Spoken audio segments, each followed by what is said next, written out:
A few days ago, my phone rings. I don't recognize the number. And a fellow says to me, is this Rabbi Landau?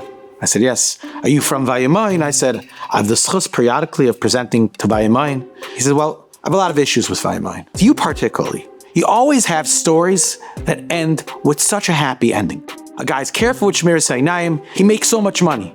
A guy's careful with Shmir Sayinayim, his Shalom Bayis all of a sudden is off the charts. Guy's careful with Shmir Sayinayim, his kid who was giving him so much Agmas Nefesh, all of a sudden is a piece of nachas. He says, I've been working on my Shmir Sayinayim, on my Kedusha areas, literally since the onset of Vayimayin, and even before that. And I watch religiously every single day, and every day is a fight, and every day is a struggle, and I got nothing. My parnasa is still the same lousy parnasa. My shalom bayis is still status quo. My kids are still my kids. Nothing has changed. You're setting people up for failure because people like me are not seeing results. What do you have to say? And I gave him an answer, but I want to give you a little bit of an analogy to bring out the answer. There was a young boy who was fascinated with boats. And as he grew older, he started working and he started making some money. He bought his first boat. Then he bought a larger boat and an even larger boat, and then a yacht, and then a larger yacht, and then a super yacht, and then a mega yacht. And one day, he is on the voyage of a lifetime. He's in this magnificent river somewhere in South America with lush jungle on either side. The sun is shining, the wind is blowing, it's magnificent beyond. There's parrots and parakeets and monkeys. He's in Gan Eden, literally.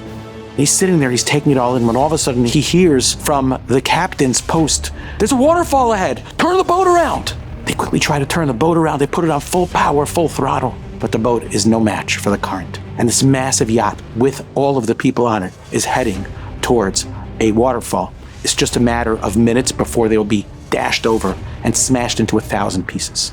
No one knows what to do. Someone says finally, isn't there a small helicopter somewhere that we can use for an escape? And there was. At the top of the yacht, everyone climbs to the top, they pull away the canvas, they jump into the helicopter, they fire it up, and in the nick of time, the helicopter soars into the air as the boat heads right over the waterfall and smashes into smithereens.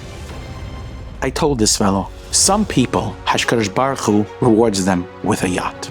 And those are the people that see Parnasa, and those are the people that see Shalom Bayis. But at some point, the schar in Olam Haza, the reward in this world, goes over the end, and it's all over, and it smashes into 1,000 pieces. But the neshama soars high in a spiritual helicopter. And perhaps, just perhaps, HaKadosh Baruch Hu is like, look at this guy's efforts. Look at the amount of struggle that he has. Look at the day-to-day nisyanis that he has, and he keeps at it. I don't want to give him a yacht. I want to give him a lifetime of netzach netzachim, of eternity. I think it's a very important point. Of course, HaKadosh Baruch Hu throws us morsels, tidbits, parnasa, kids, shalom bayis, all the different things that we need, and we should be asking for those, and maybe even hoping for them. But understand something, that when all of that is taken away, the fact that the neshama soars high, l'netzach netzachim, because of the effort we invested in this world, is the most precious reward of all.